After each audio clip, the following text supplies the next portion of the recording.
The subject of the tutorial today is small signal analysis, or equivalently incremental analysis.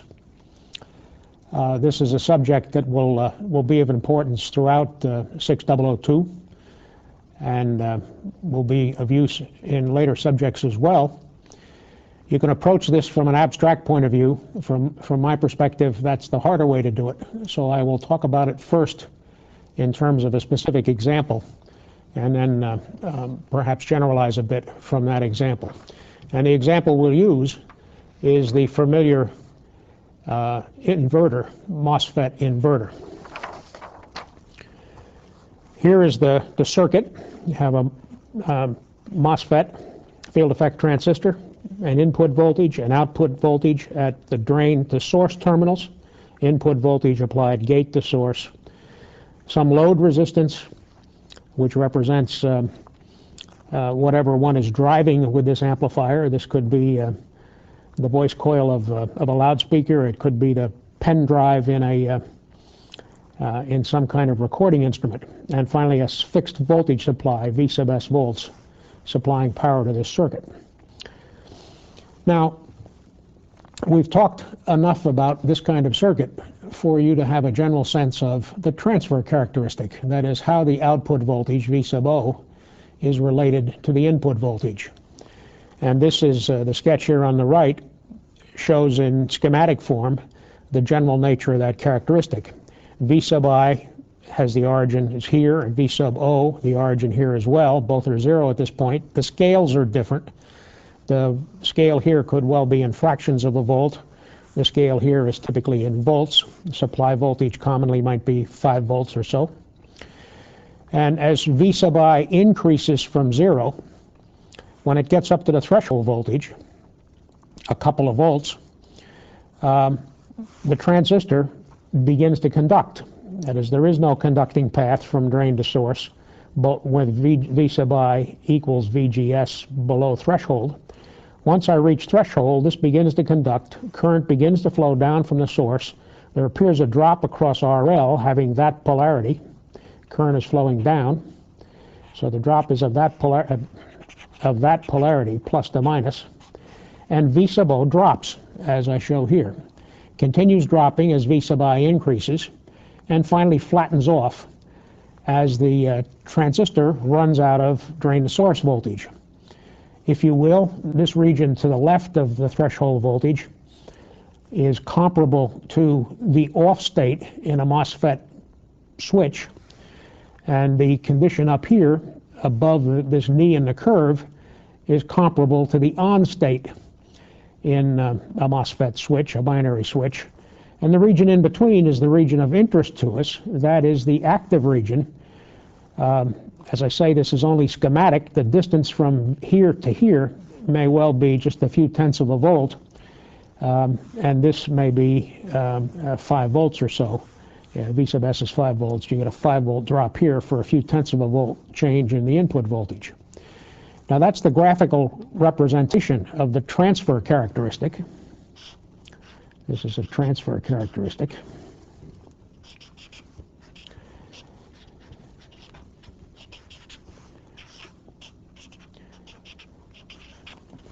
And you know that we could pick some operating point, that is, set some particular value of input voltage, a value which I'll call capital V sub capital I. That choice defines a particular point on this transfer characteristic where the circuit operates, so to speak. It corresponds to a particular value of output voltage, which I'll call capital V sub capital O. And this X marks the operating point.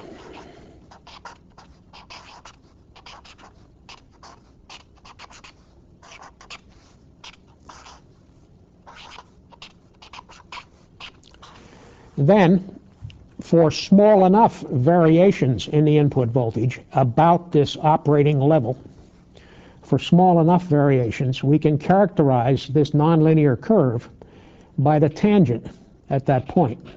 So I could sketch in a tangent, something like that. And the slope of that tangent, a negative number, is the incremental or small signal voltage gain at that operating point.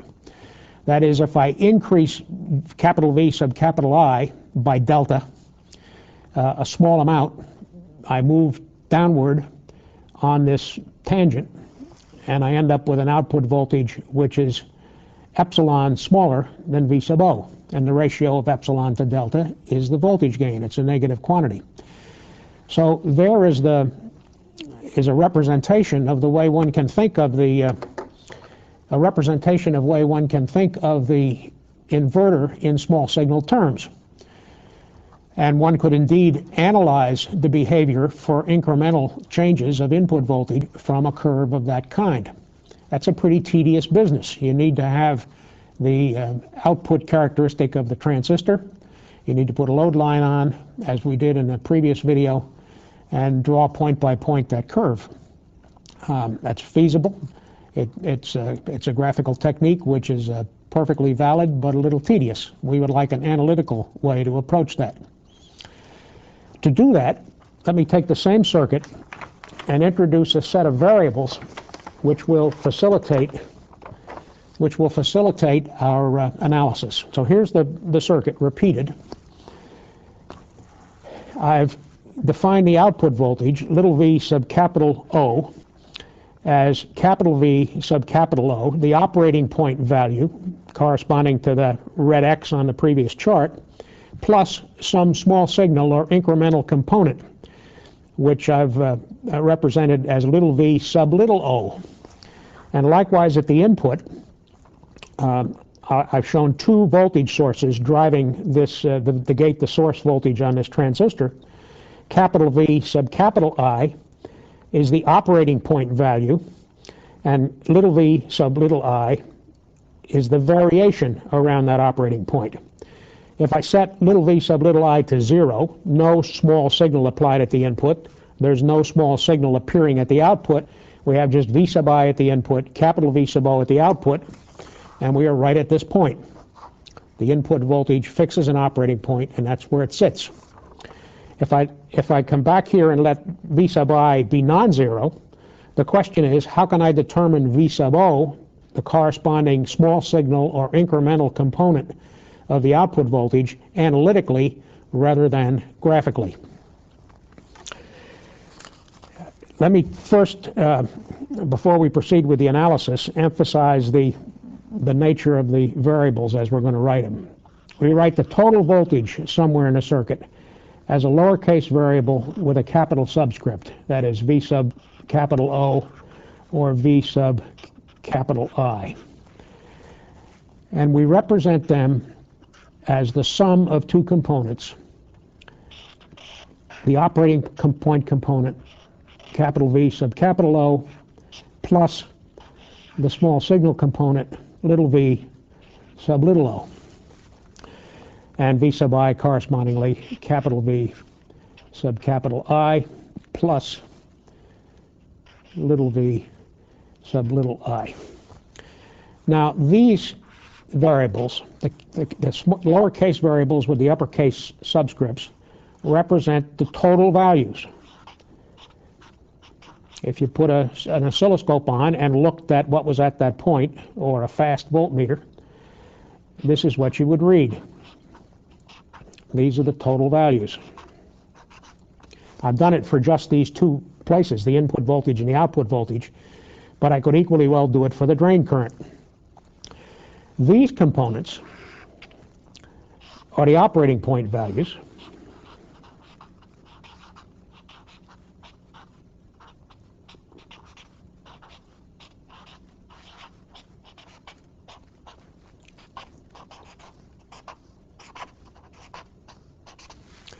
and these components are the incremental values.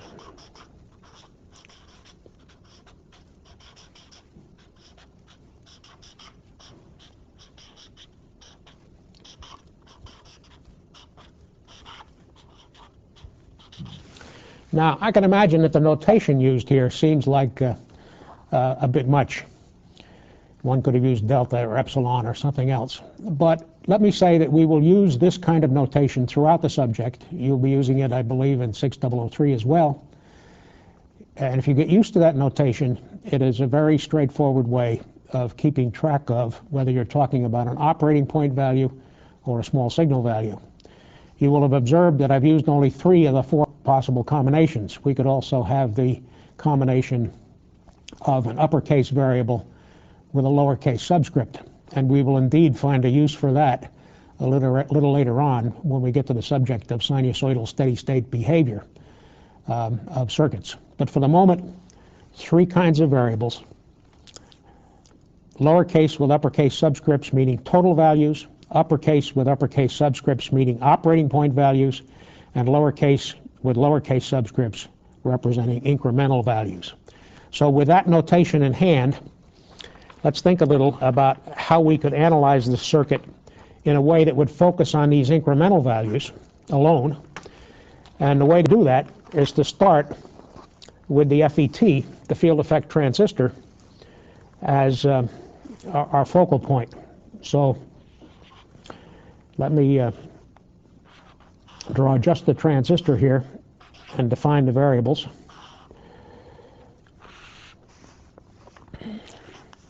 This is the gate, the drain, and the source. And we will need to have a variable for the gate to source voltage, VGS, a variable for the drain current, I sub D. These are total values that I'm writing, and a notation for the drain to source voltage, VDS, capital D, capital S. I've shown here on the right a output characteristic for a MOSFET.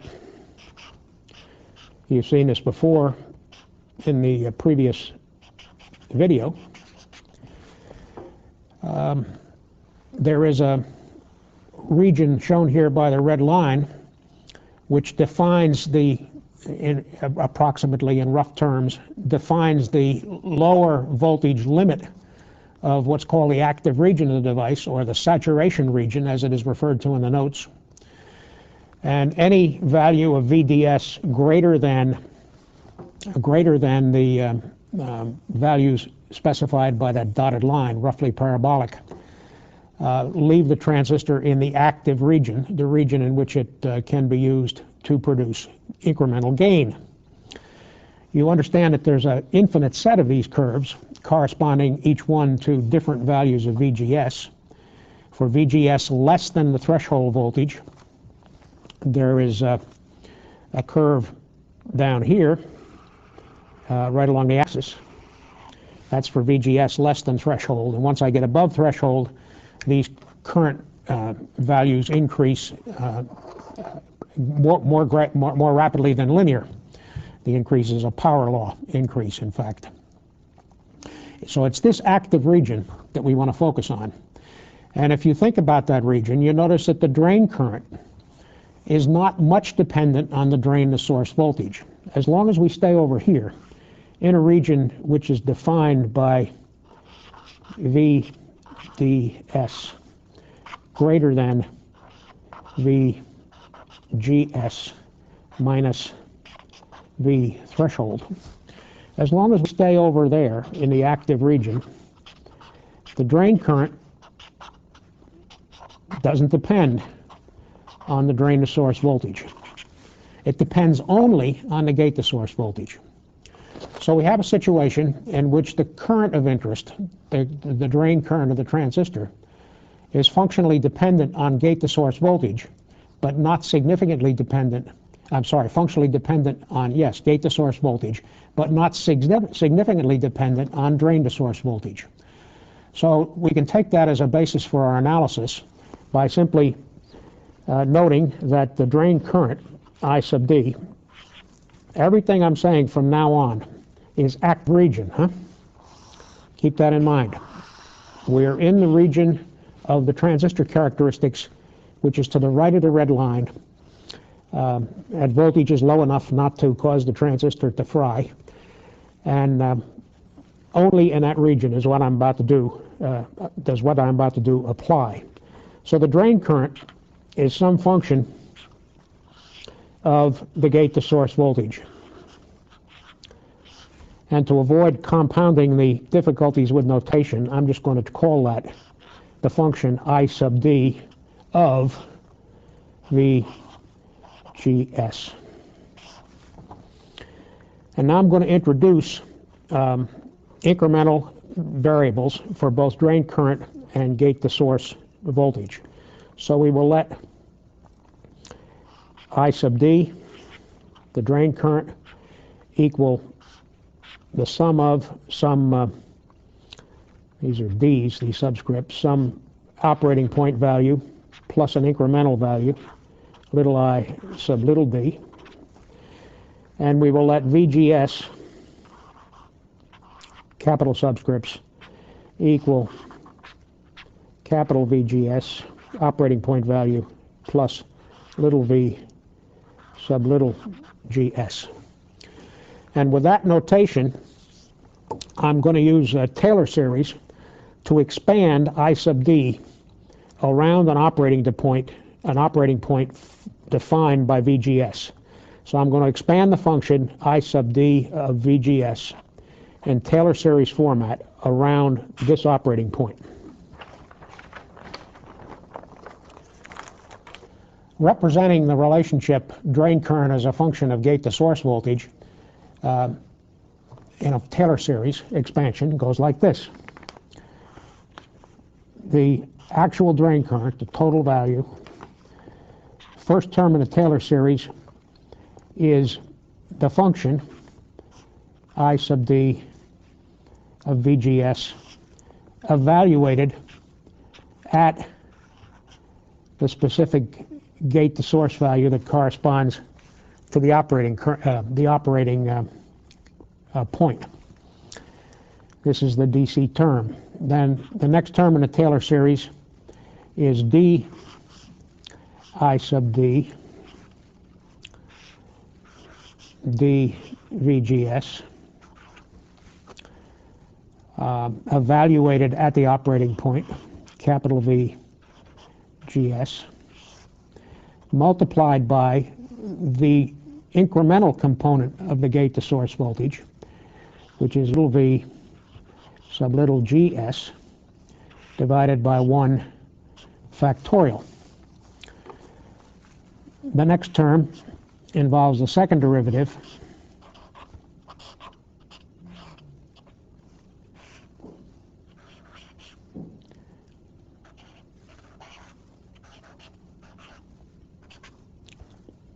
evaluated at VGS, multiplied by little v sub little gs, the incremental component, squared, divided by 1 factorial. By 2 factorial, divided by 2 factorial. Taylor series expansion. We could go on to higher order terms, but we're not going to make use of them. Now, we're looking for a relationship between the incremental current and the incremental voltage when both are small enough to validate the concept that they are linearly related. Since that is our objective, we will toss out, ignore, take no account of the higher order terms, second order and higher terms. Once you do that in making an incremental model, you have to at some point go back and say, okay, are the range of voltages or currents that I'm dealing with as incremental signals small enough to make those terms negligible? If they are not, then the approach will produce erroneous results. But for small enough signals, we need concern ourselves only with the first order term and the linear term. That is, looking at the Taylor series expansion, we're going to cut off the second and all higher order terms and focus on the constant term and the term which is linear in VGS alone. Now, what do these terms mean? Well, this is the drain current evaluated at the operating point value of VGS, and that is simply capital I sub capital D. This term is some constant, this derivative evaluated at the operating point, multiplied by VGS. That constant dimensionally is a conductance. That is, you multiply it by voltage, you get a current. So dimensionally, this is a conductance, and I will call it G sub M, and note that it is a function of the operating point, VGS, in that manner. So this term is GM VGS multiplied by little v sub little gs, and these are added together to produce the total current, which I can represent as its operating point value, capital I sub D, plus an incremental value, little I sub D. These terms cancel out. I can subtract them from both sides, and we're left with the relationship little I sub little d, the incremental component of the drain current, equals the transconductance. And for the moment, I'll leave out the function of VGS times VGS, the incremental gate-to-source voltage. This is an animal we have not seen before because it relates a current one place to a voltage somewhere else. If you go back and look at the circuit, we are relating the incremental component of the drain current, here, little I sub little d, to the incremental component of the gate-to-source voltage, little v sub little gs. So this is not just an ordinary conductance. I can't represent it by a resistance. This, in fact, is called a transconductance.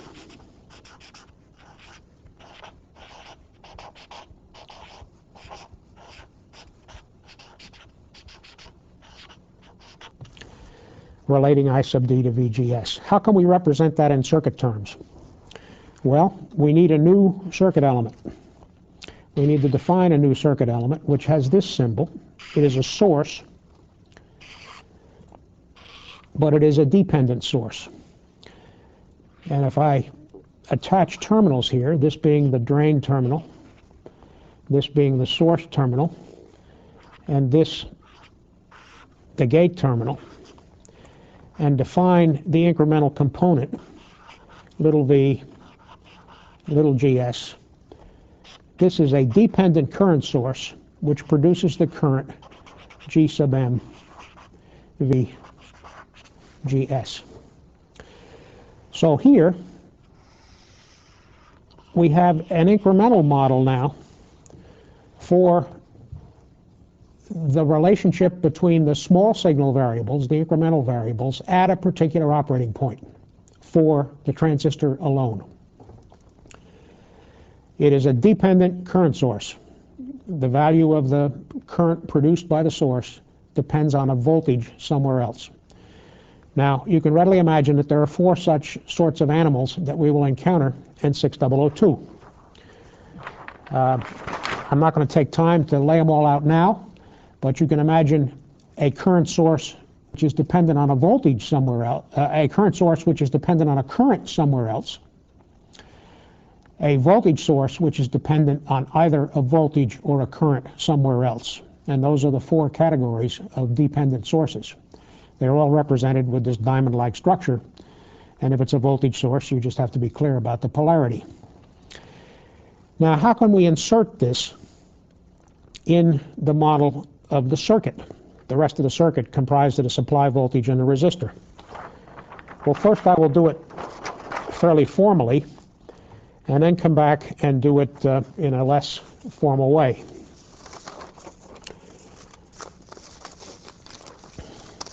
If I write Kirchhoff's voltage law,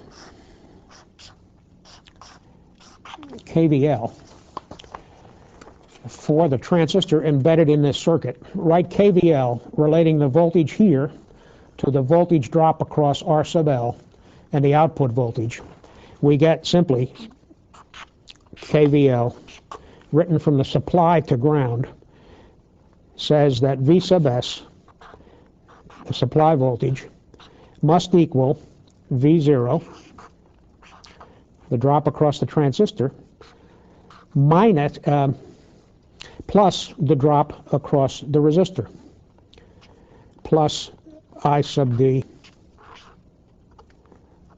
R sub L. This is I sub D, defined positive in at the drain. So KVL simply says the supply voltage equals the sum of the drop across the resistor, I sub D R L, plus the drop across the transistor, V sub O. If we take that relationship, I'm going to write it a little differently. I'm going to write V sub O equals V sub S minus I sub D RL, just transposing I sub D RL to the other side. And then I'm going to insert in the equation the total variables in terms of their operating point and incremental values. So this becomes little v sub capital O, capital V sub capital O plus little v sub little o equals V sub S. V sub S doesn't have any incremental component. It's a fixed voltage. It's a supply voltage, minus I sub capital I sub capital D, the DC component of the current, plus little I sub little d times R sub L. And to go one step further in that, I'll write it as V sub S minus I sub D RL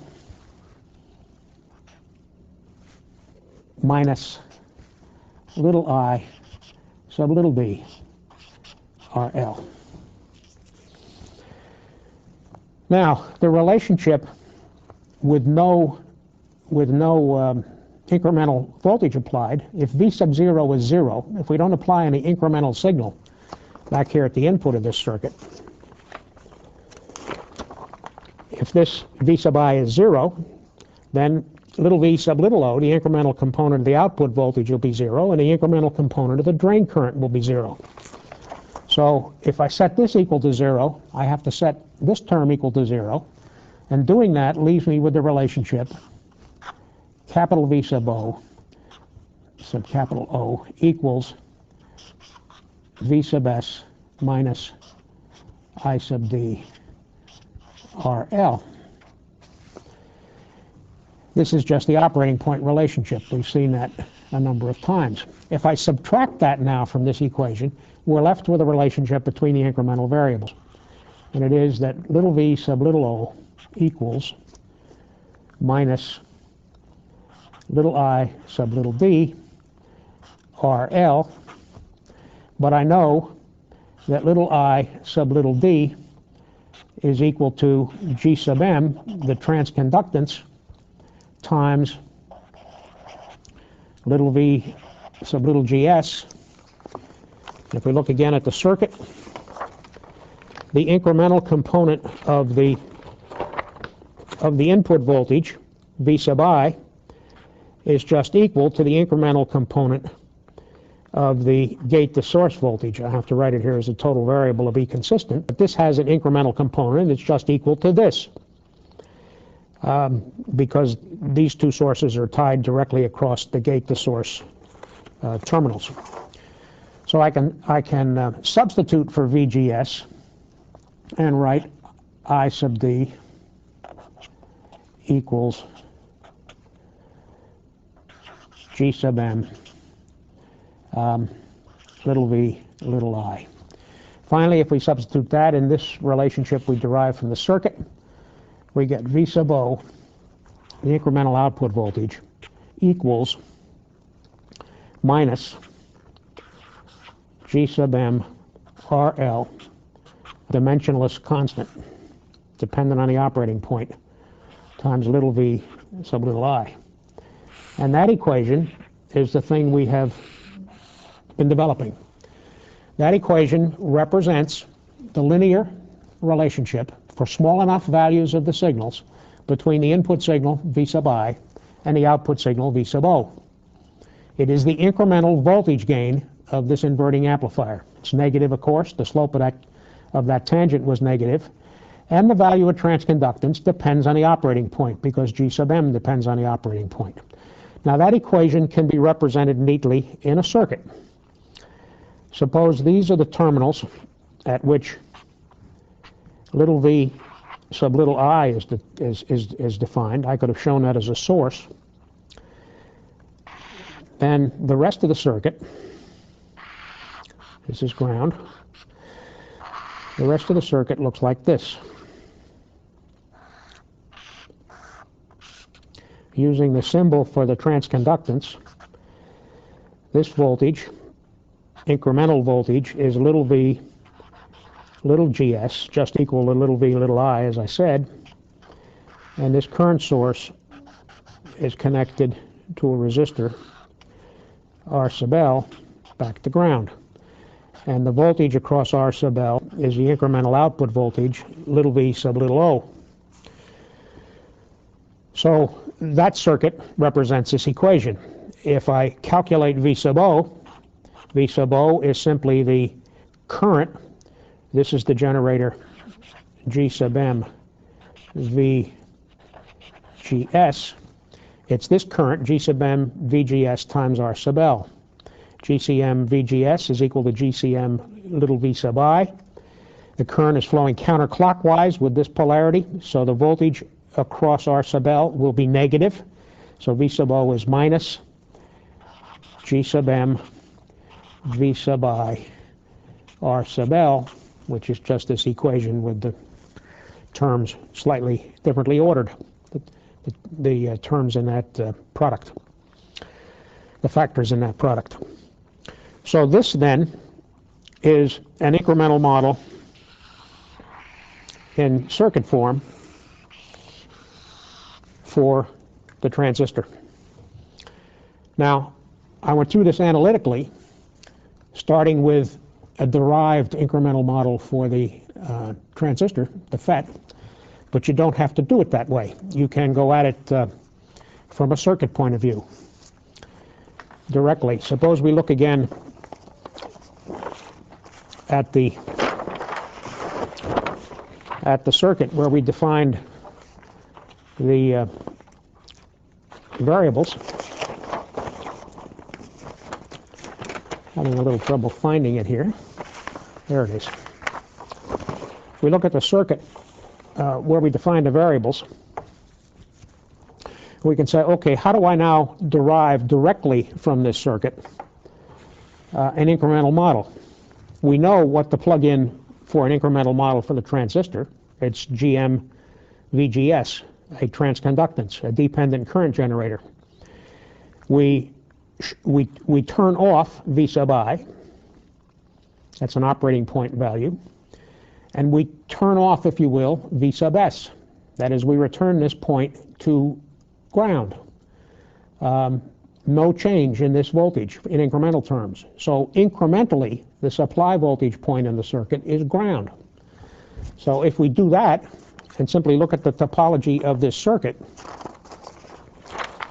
then what I have for an incremental model is this.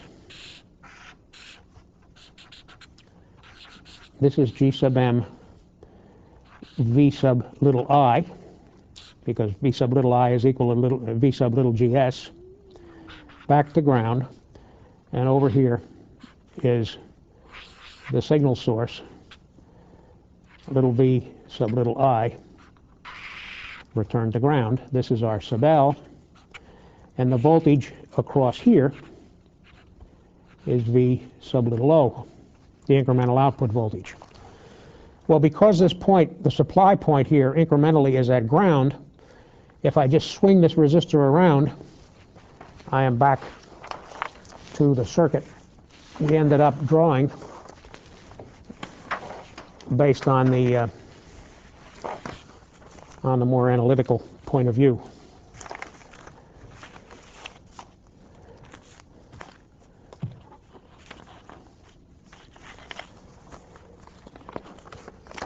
These sheets tend to mark through with these pens, so you have to use two between. And as you see, the idea of taping two of them together has its flaws. But here we are. This circuit is identical to the one I just drew back here, just swinging the load resistor around and bringing it to ground. So incremental circuit, incremental voltage gain in analytical form, incremental model for the transistor, which is represented in terms of the transconductance. Let's now take these ideas and apply them to another example.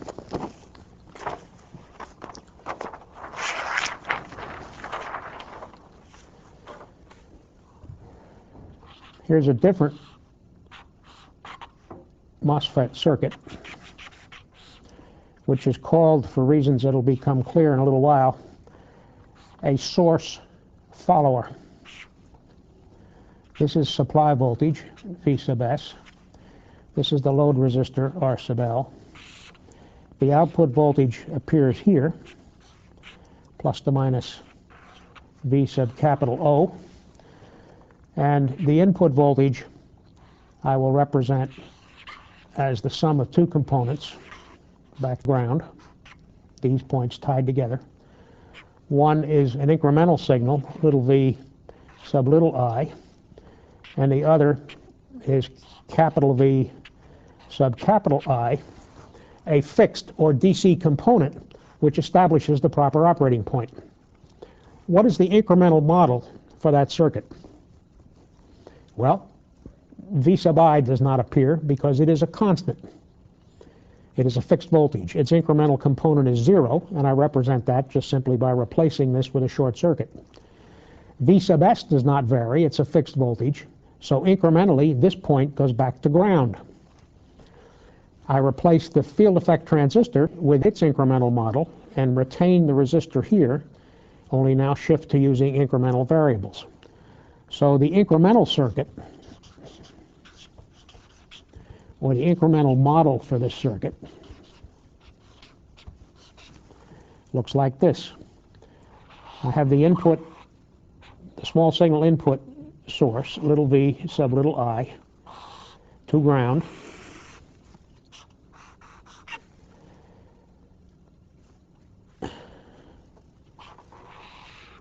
This is the gate terminal here. I have a dependent generator of value G sub M V little g little s to ground. The top to ground through a resistor, R sub L. And the top of the drain terminal of the transistor is carried back to ground. Rather than show it with the ground symbol up here, I'll just bring it around like that. And the output voltage is defined right there across the load resistor, little v sub little o. The gate to source voltage, VGS, is this voltage. Now, I can write a pair of equations that will allow me to solve for the voltage gain of this circuit. The first thing to notice, however, is that the gate to source voltage is not dependent only on V sub I.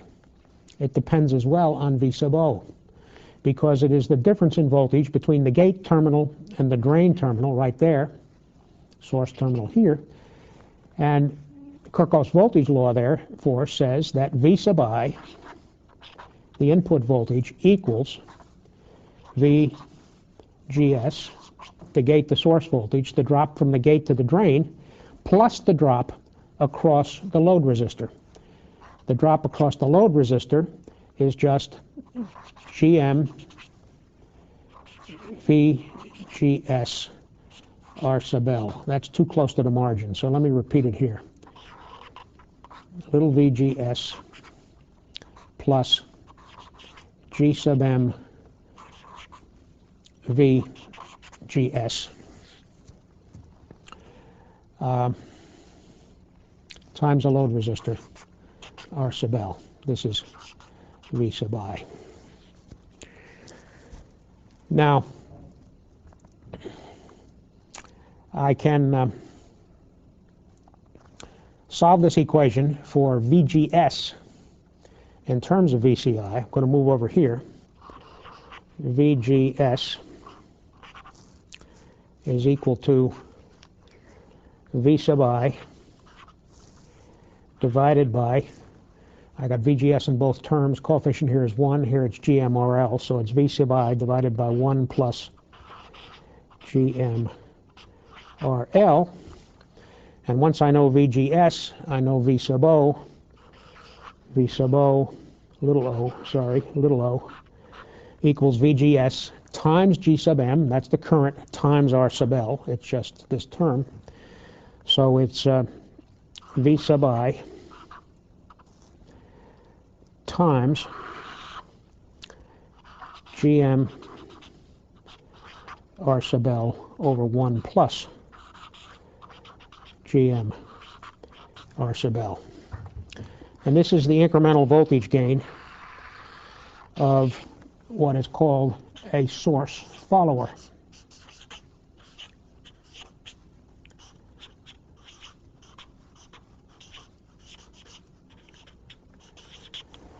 And you'll notice that if G sub M R sub L is much, much greater than 1, then this voltage gain, the gain V sub O divided by V sub I, dividing this equation through by V sub I, this voltage gain is approximately equal to 1. If G sub M R sub L dominates, then 1 is insignificant. And this circuit, the source follower, has an incremental voltage gain of approximately 1. Now you may well ask, what use is such a thing if the voltage gain, in fact, is a little less than 1? Well, recognize that you can cause energy to be dissipated in the load resistor with this circuit. You require no current at the gate terminal to do it. So no power is drawn from the source, little v sub little I. This source, in the incremental model, provides no power. There's no current flowing in it. It produces a certain voltage drop, to be sure.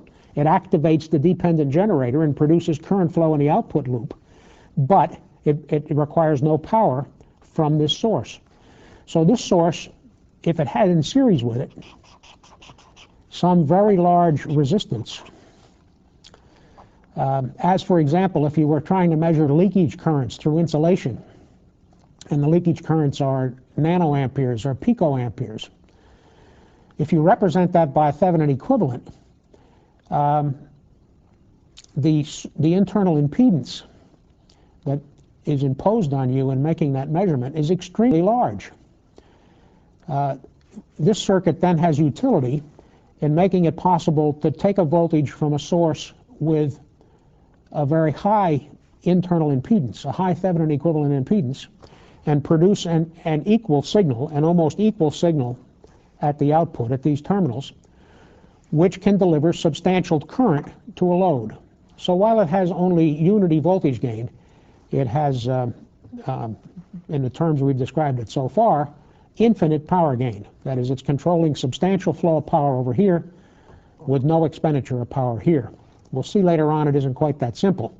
There are some elements that have to be added to this model that produce some gate current. But the first order, for signals which change very slowly, this model is accurate, and the thing has makes no drain on the input source.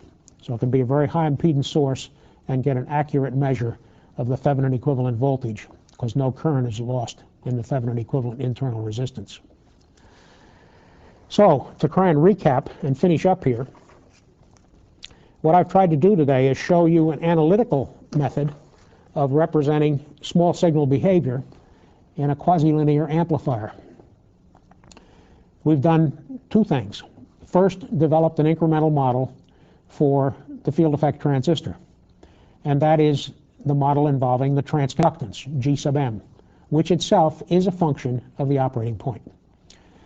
Then we've talked about how to how to derive from the original circuit, the circuit which shows all the power supplies and all the operating point values, the source that's necessary to provide the operating point voltage, how to derive from that circuit an incremental circuit which involves only the incremental variables, relates them linearly, and allows you to make linear circuit calculations readily.